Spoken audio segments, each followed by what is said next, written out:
the Gruhn banjo that I see over there and the Gruhn guitars. I mean, do you make guitars? The things you see on the wall here that have my name on them are not things that I personally made. They are things, however, that I designed. One advantage that I have in running a business of this sort is that I have a staff that can do things for me. But I don't put my name on things that others designed. When my name is on it, I designed it. I actually do sit down and draw the patterns, and they are to within at least a 1/16 of an inch of what I want. And we may tweak it a little bit when the real woodwork is done, but the patterns are life-size, drawn by me, and with my own design work. And even down to the pickups, the hardware, everything. Well, on the pickups that you see on some of the guitars there, we actually had them made to my specs. They are not standard store-bought pickups. Those are all things that I designed, everything. And who did you had the people here make the actual pickups in addition some to the of these woodwork? things, well, you're seeing things here from 1980 to the present on some of these designs. Some were made strictly by hand here. Some I farmed out. For example, there are some guitars on the wall that were done by Tom Holmes here in Nashville, who did the guitars, the tailpieces, and the pickups. But I still did the design work. And he's no longer building guitars, he just builds pickups now.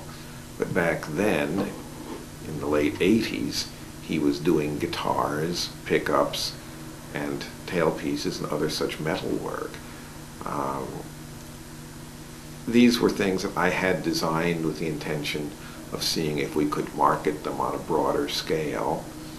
And it has actually been one of my frustrations that we've not done that at this point. Has it been a matter of time or just, It's a matter of not owning a guitar company. Oh. I own a guitar store. I don't own a guitar factory.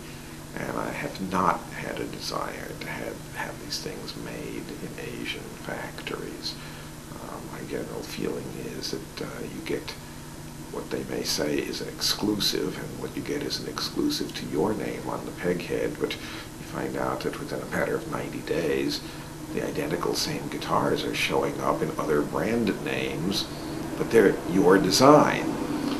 And it's hard to say that a Gruhn model would be better than a Washburn or a Ibanez or a whatever if it was made in the same factory by the same people, and it differs only in the name on the peghead.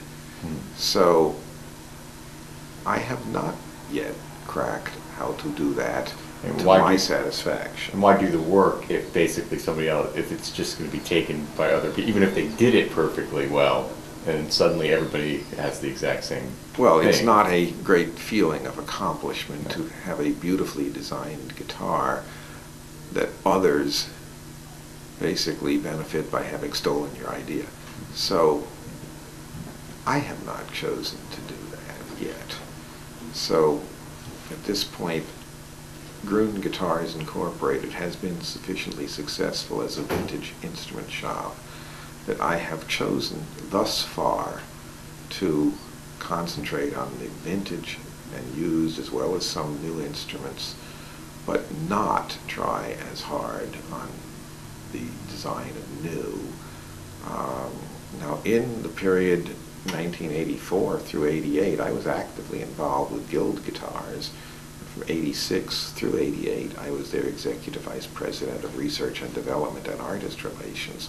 So the Guild prototypes that you see on the wall here are things that we did here and that were made by Guild later in many cases, although some of them are models that never got released. The models that simply say Gruhn on the peghead are things that I designed after that, and that I was hoping to market, but that is not to say business hasn't been successful. What I am really known for is a vintage instrument specialty, and that is something that we are still very, very much involved with every day, all day. I have a staff of 25 doing all of that. And needless to say, I'm staying busy too. I'm in 6 days a week. So The fact that I have a staff does not mean that I can delegate everything, but we're all busting our butts. We stay busy here.